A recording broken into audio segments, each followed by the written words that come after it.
নেহারি বা পায়া এটা আমরা সবাই কম বেশি পছন্দ করে থাকি। আজকে একটু বেশি স্বাদ করেই কিভাবে রান্না করা যায় সেটাই আজকে দেখাবো।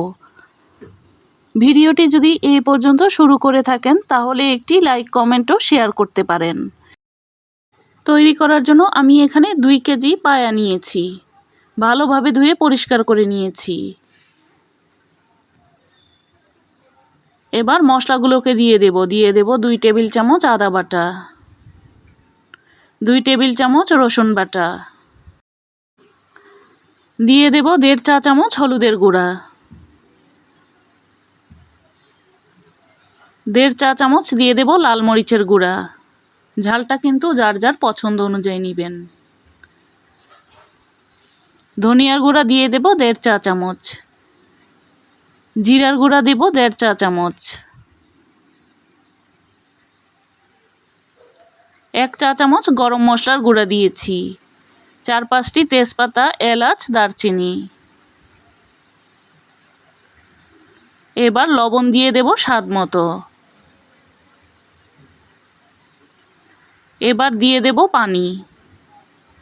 পানিটাকে কিন্তু একটু বেশি পরিমাণেই দিতে হবে, কারণ আমি এটা কিন্তু 2 দিন জাল করে তারপর চুলায় রান্না করব। যদি প্রেসার কুকারে রান্না করেন তাহলে পানির পরিমাণটা কিন্তু কমিয়ে দিতে হবে। এবার নাড়াচাড়া দিয়ে খুব ভালোভাবে মিশিয়ে নিচ্ছি। ভালোভাবে নাড়াচাড়া দিয়ে মিশিয়ে দিয়েছি। আজকের রান্নাটা কিন্তু আমি হাতে মেখে করছি। এবার ঢাকনা দিয়ে ঢেকে কিন্তু রান্না করব। আমি কিন্তু এখানে কোনো তেল দেইনি, কারণ নেহারি থেকে কিন্তু অনেকটা পরিমাণে তেল বের হয়ে আসবে। মাঝে মাঝে ঢাকনাটা খুলে একটু নাড়াচাড়া করে দেব। এবার চুলার আঁচটাকে মাঝারি হিটে করে রান্নাটা করব। দিয়ে দেব বেশ কয়েকটি কাঁচামরিচের ফালি আর পেঁয়াজের কুচি। পেঁয়াজের কুচি আর কাঁচামরিচটা দেওয়ার পর নাড়াচাড়া দিয়ে মিশিয়ে নিচ্ছি। মাঝে মাঝে কিন্তু একটু নাড়াচাড়া করে দিয়েছি। এই নেহারিটা আমি 2 দিন জাল করেছি।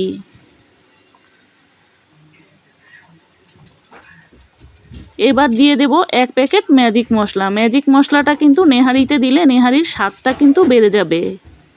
ম্যাজিক মশলাটা দেওয়ার পর নাড়াচাড়া দিয়ে মিশিয়ে দিচ্ছি। ঝোলটা আরও কিছুটা শুকানোর জন্য আমি আরও রান্না করে নেব। ঢাকনা দিয়ে কিন্তু আমি রান্না করে নিয়েছি। 2 দিন পর দেখতে এই রকম হয়েছে।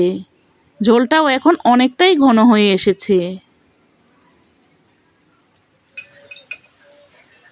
এবার আমি দিয়ে দেব টালা জিরার গুঁড়া 1 চা চামচ। টালা জিরার গুঁড়াটা দেওয়ার পর নাড়াচাড়া দিয়ে আরেকটু মিশিয়ে নিচ্ছি। নেহারিতে কিন্তু আমি কোনো তেল দিইনি। এবার বাগারটা দিয়ে নিচ্ছি। চুলায় একটি কড়াই বসিয়ে তেল দিয়ে দেব, সাথে দিয়ে দেব পেঁয়াজ কুচি। পেঁয়াজটাকে এবার লাল লাল করে বেরেস্তা করে নেব।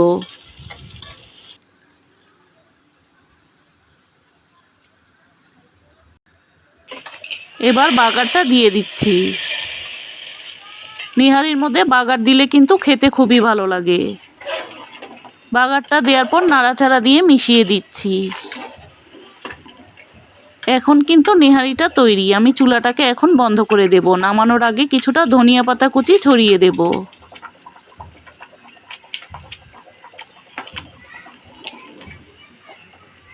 দেখতে এখন এই রকম হয়েছে।